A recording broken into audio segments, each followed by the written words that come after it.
আমি একটি ডাকাতের গল্প আমার এই ইউটিউব চ্যানেলে তুলে ধরছি। আপনারা গল্পটি দেখবেন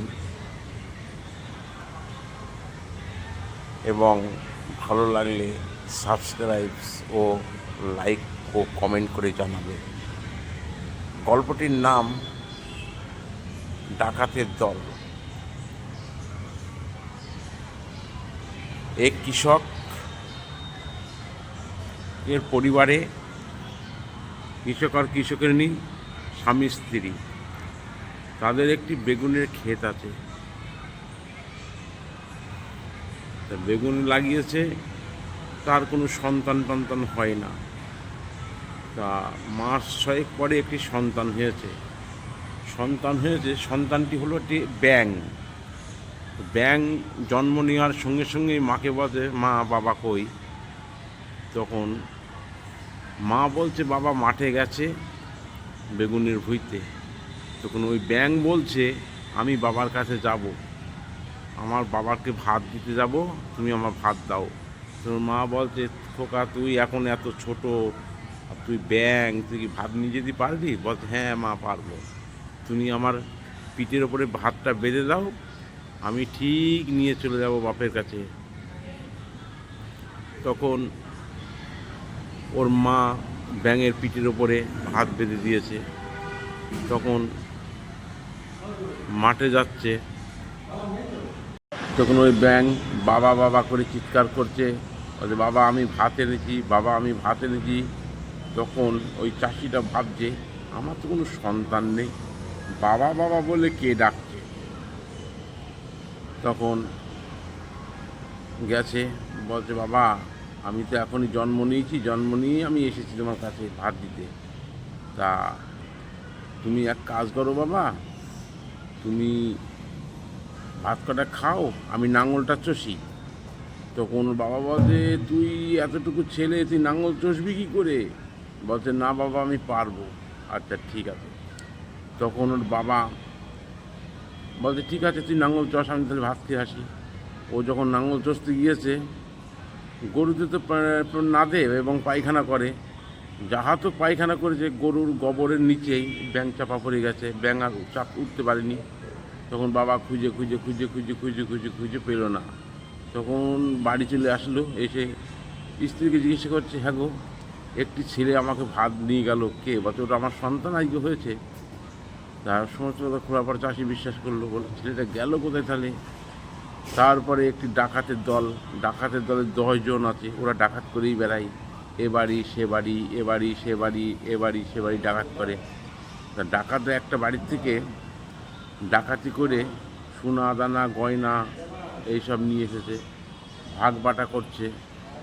এবার করতে করতে গোবরের ওপরে পা পড়েছে। গোবরের ওপরে পা পড়লি পারে, তখন ব্যাঙ বলছে বাবাকে বাঁচাও বাঁচাও, আমাকে পা দিও না।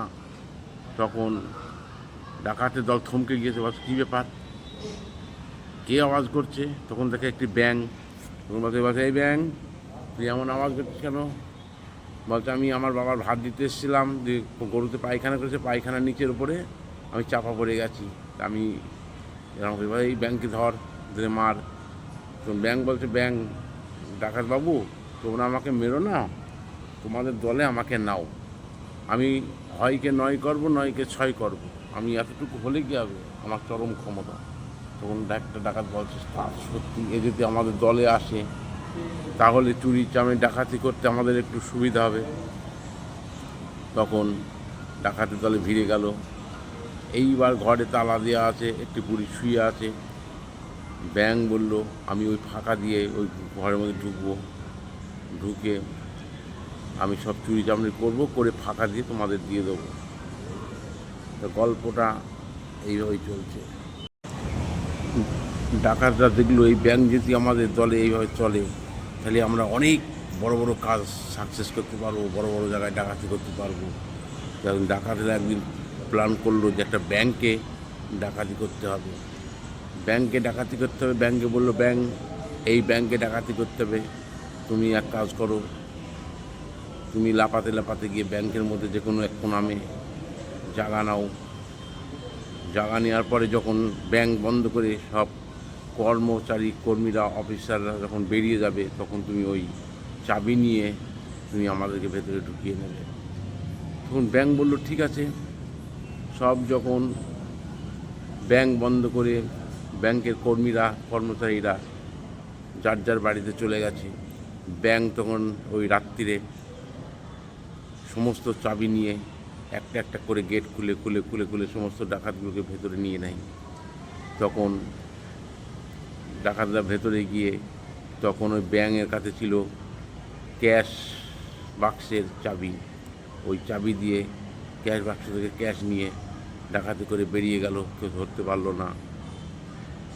তা তোমরা গল্পটা শুনছো ঠিক আছে, আমার যেসব ভিউজ আছে, এই ভিউজম্যান আছে এবং অডিয়েন্স, তোমরা আমাকে লাইক করে এবং কমেন্ট করে সমর্থন করে জানাও যে গল্পগুলো ভালো লাগছে কিনা। এর আগেও 2-3টে গল্প আমি ইউটিউবে দিয়েছি, যদি ভালো লাগে কমেন্ট করে জানাও, তাহলে আমি আরও কিছু গল্প স্টার প্রোটেকশন করে আপনাদের সামনে তুলে ধরব।